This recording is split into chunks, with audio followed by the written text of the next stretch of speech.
अब जिस तरीके का पिछले 5 मिनट का बिहेवियर मैं निफ्टी और बैंक निफ्टी का देख रहा हूँ, और मुझे लग रहा है कि जो निफ्टी आईटी की जो पहले घंटे की तेज़ी थी, अब मुझे लग रहा है कि वो यहाँ पर आके शायद थोड़ा सा विराम लेगी और अब बेट ऑन पास होगा बैंक निफ्टी के पास। और बैंक निफ्टी में क्योंकि आईसीआईसीआई बैंक ने देखिए लोअर लेवल से जो अब रिकवरी दिखानी शुरू की है, अब ये अगर यहाँ सस्टेन की और इसमें अगर आपने जोड़ दिया ये जो एचडीएफसी बैंक में बाइंग हो रही है और अब बैंक निफ्टी ट्रेड कर रहा है उस लेवल के ऊपर 42,428, वो जो 50 डे एक्सपोनेंशियल मूविंग एवरेज था जिसकी हमने बात की थी, अब 42,428 के ऊपर ट्रेड कर रहा है ये। तो एक लग रहा है एक मामला यहाँ पर कि एक बार वो आपको देखिए वो आईसीआईसीआई बैंक जो नेगेटिवली इम्पैक्ट कर रहा था पूरा का पूरा वाइप आउट हो गया करीब 70-80 पॉइंट का।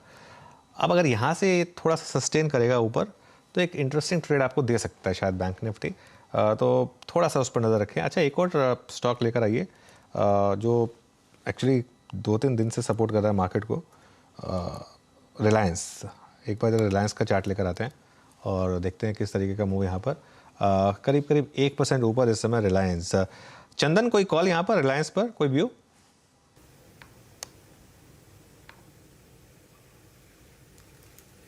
देखिए अनुज जी, रिलायंस कहीं ना कहीं बॉटम तो बना चुका है बट यहाँ पे फॉलोअप नहीं आई, और मैं ऑब्जर्व कर रहा हूँ इस मंथ के स्टार्ट में 2600 की पुट में राइटिंग हो रखी थी और जबकि स्टॉक इससे नीचे था, तो कहीं ना कहीं रिलायंस या 2600 के लेवल के लिए तैयार हो रहा है। इवन आप वीकली सेटअप देखें तो हायर लोस के फॉर्मेशन बन रहा है, 3 वीक से नैरो रेंज फॉर्मेशन बन रहा है और ये बॉटम है वो रिसेंट डिक्लाइन के बाद बना है। अभी आप देखोगे तो लगभग 2770 से लेके 2500 तक के डिप्स बने और मल्टीपल सपोर्ट नीचे में है, तो कहीं ना कहीं यहाँ पे पॉजिटिव सेटअप बन रहा है। 2535 का एक इमीडिएट सपोर्ट रहेगा, ऊपर में 2630 तक के लेवल बन सकते हैं। किसी को यहाँ पे यदि ऑप्शंस में भी ट्रेड लेना है तो 2600 की कॉल पे फोकस किया जा सकता है विद द व्यू कि एक बार 2600 तक के लेवल रीटेस्ट हो। तो 2600 की रिलायंस की कॉल की हम बात करें तो इस कॉल में इतने दिन करेक्टिव मूव देखने को मिला था बट अब कहीं ना कहीं स्टेबिलिटी है। 32 रुपए चल रहा है, 31 से 32 के बीच में लिया जा सकता है, 20 का सपोर्ट है, एक बार के लिए 45 रुपए के टारगेट रिलायंस के स्कोर में बनने चाहिए। तो कहीं ना कहीं 2600 प्लस तक के टारगेट के लिए स्टॉक सेट हो रहा है और यदि ये होल्ड किया तो निफ्टी वापस 18,250 के लिए तैयार भी हो जाएगा। चलिए ठीक है, तो फिर रिलायंस पर ध्यान रखिए।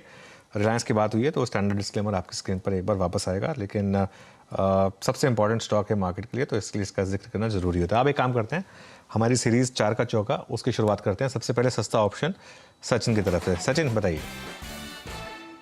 अनुज जी, मुझे लग रहा है यहाँ पर थोड़ा सा मैं कॉशियस रहूंगा एंड उसी की वजह से फार्मा पे थोड़ी सी डिपेंडेंसी होगी मार्केट में। मुझे लग रहा है थोड़ी सी उथल पुथल हो सकती है जिस तरीके से दोनों इंडाइसेस डाइवर्जिंग है। तो यहाँ पर सन फार्मा में खरीदारी करने की सलाह होगी। 1000 का जो कॉल ऑप्शन है वो आपको खरीदना है, जो लगभग 28 के आसपास फिलहाल ट्रेंड हो रहा है। स्टॉप लॉस आपको लगाना है अराउंड 23 पे एंड इंट्राडे का टारगेट लगभग हो सकता है अराउंड 38 से 40 के रेंज में। तो खरीदारी करनी है सन फार्मा के 1000 के कॉल ऑप्शन में। सन फार्मा के 1000 की कॉल ऑप्शन। एफएनओ सुपरस्टार चंदन की तरफ से। चंदन,